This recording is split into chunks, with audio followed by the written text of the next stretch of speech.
Thank you very much for this presentation. And صباح الخير تاني. So let's go there to you, Marion. No? Yeah. Yeah. Yeah. So Marion Dixon, so please You don't need to. introduce yourself, and then 15 minutes, please, no more.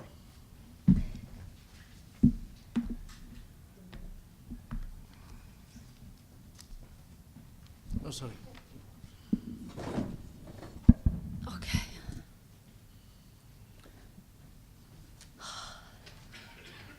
Thank you very much for coming to our panel. I'm very glad to be here. And I thank Martha and Karim for inviting me.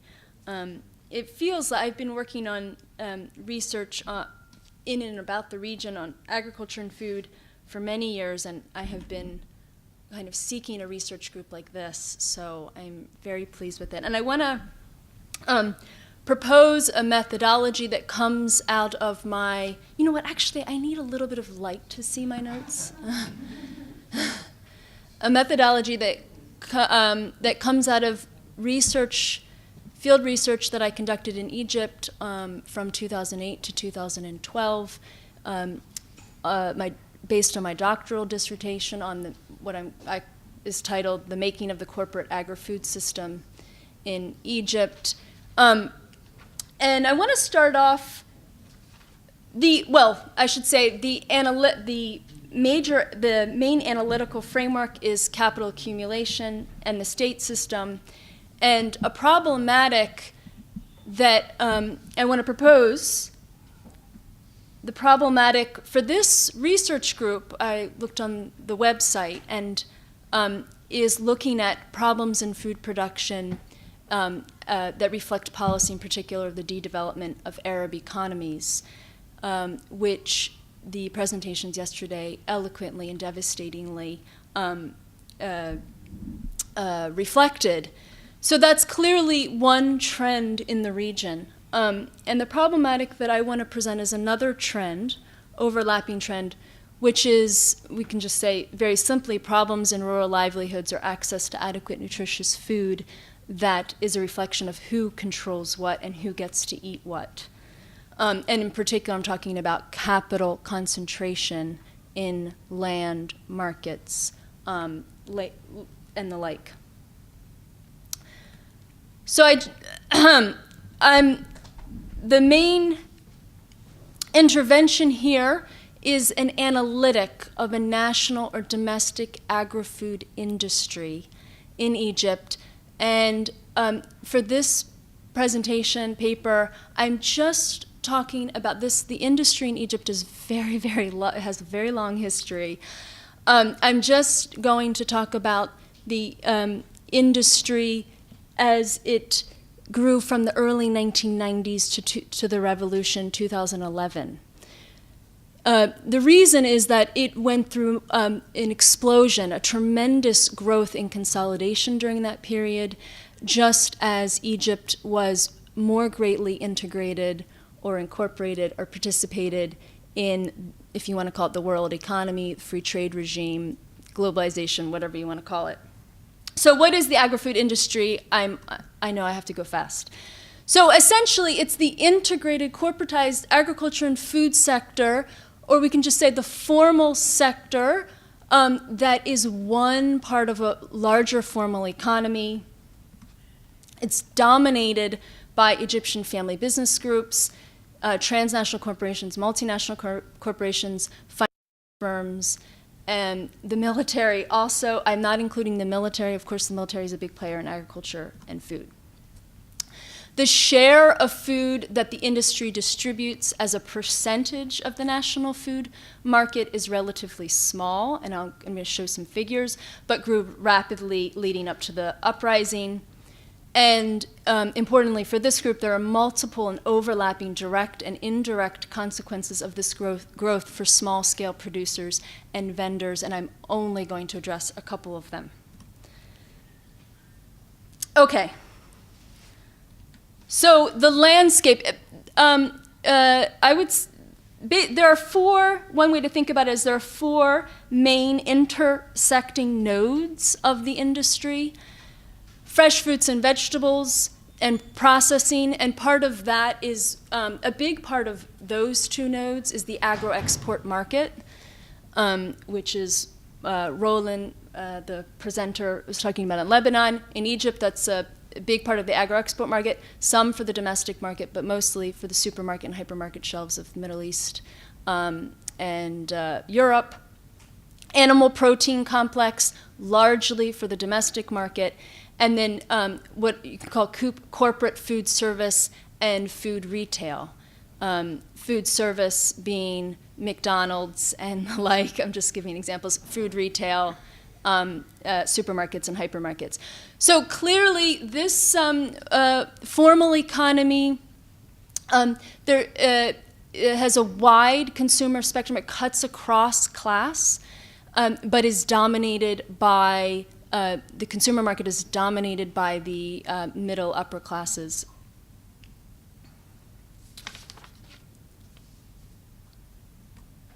Okay, so this is just a snapshot of what are we talking about, proportions of the industry, how much food is being captured by these corporate bodies in this time period. So 2005 estimate, very quickly, okay, wait, where am I?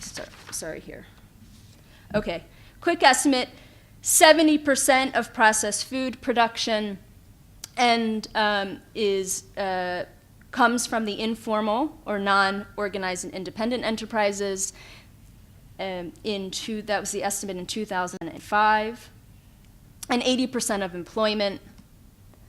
2007 estimate, about 70% of food sales were from the informal sector, about 90 to 95% of the food outlets are small grocery stores. In terms of concentration, tremendous concentration. If we just look at the agro-export market, in 2010, the top 6.5% of exporting companies made up 41% of the total value of agricultural exports. And by 2004, these are the top agro-exporters. I'm not going to go over them because I don't have time.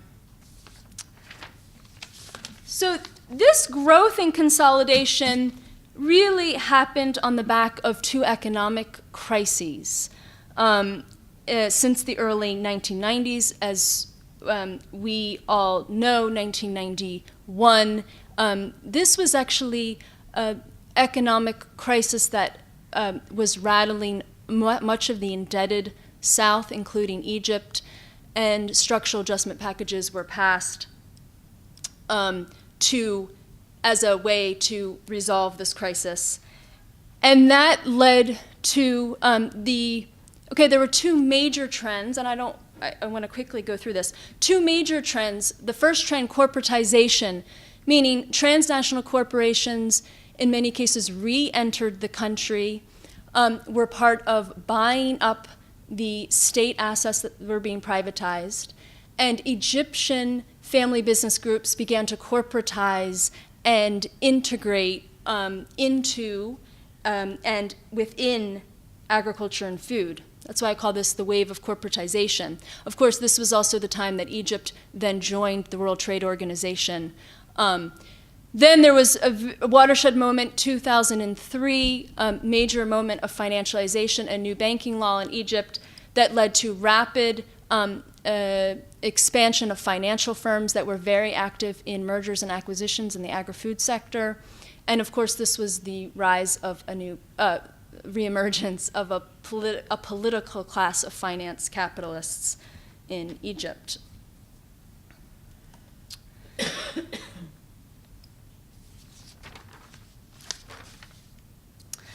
So during this rapid growth and consolidation, there was nearly five-fold increase in investments in the food industry. If looking at the estimated share of value distributed, for example, the growth of corporate food share looks even more significant. And an example here is hypermarket sales as a percentage of total grocery sales rose from 13% to 26% from 2003 to 2011.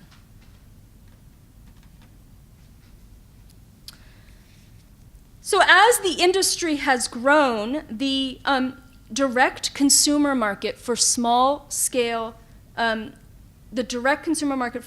producers and vendors has shrunk. And an explanation in interviews with food processors and the like often explain this exclusion of smallholders in part because of the requirements of certifications. For example, one executive said, well, the market is now one of higher food safety standards, and this is putting restrictions on how food is produced. Again, another, oh my gosh, because of traceability standards, we'd stopped buying from the market, meaning they were moving exclusively to contracts with larger scale producers. Another manager explaining why they only have contracts with farms of 10 fidan or more. Well, working with small farmers is not easy. They're poor and always need money. The corporation does not provide money before the crops are delivered. So, based partly on the apparent exclusion of smallholders from the corporate consumer market, international and multilateral institutions have been promoting since the mid-1990s contract farming between smallholders and corporate food suppliers, and this is just one example from the UN.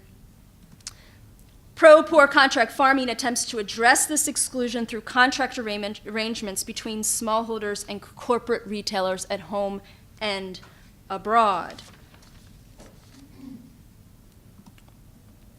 So this is an example, this is one of the development agencies, a quotation. This is a typical representation of smallholders losing out on the gravy train of formal growth of agriculture and food. Cropping patterns in the static lands, meaning the lands that are dominated by smallholders, have been traditional crops. Really what these smallholders are doing is gardening, not farming. And as the IFID report on contract farming in Egypt explains the logic involved, many European importers have begun to exclude smallholders. However, if the smallholders are vertically integrated with exporters, many supermarkets will accept the participation of smallholders. So, although it is clear that there is an exclusion of smallholders from the direct consumer market, there are many ways in which smallholders are integrated informally, non-contractually into corporate food value chains. And in that way, the analytic of a formal agri-food industry becomes blurred.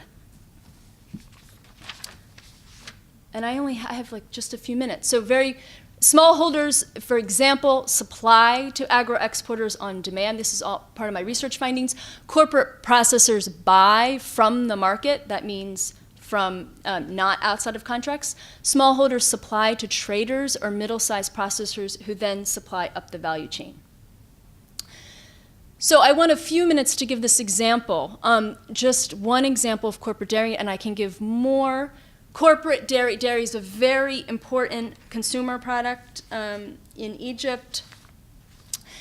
And it's one example of many in which the milk supply, for example, the milk supply per capita rose sharply in the 3 decades. Raw milk production, the milk supply, is dominated by smaller scale farms.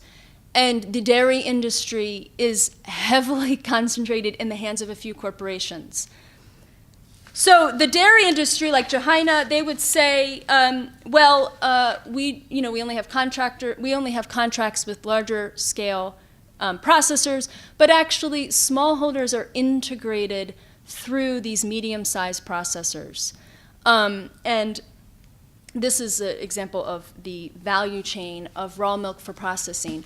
So just in the very simple sense, a type of appropriation of value from smallholders, smallhold raw milk producers, but also there's much more of a story there in terms of the downward push on raw milk prices, in part because the industry imports milk substitutes from the EU and Australia and New Zealand. This is the largest food ingredient import into Egypt.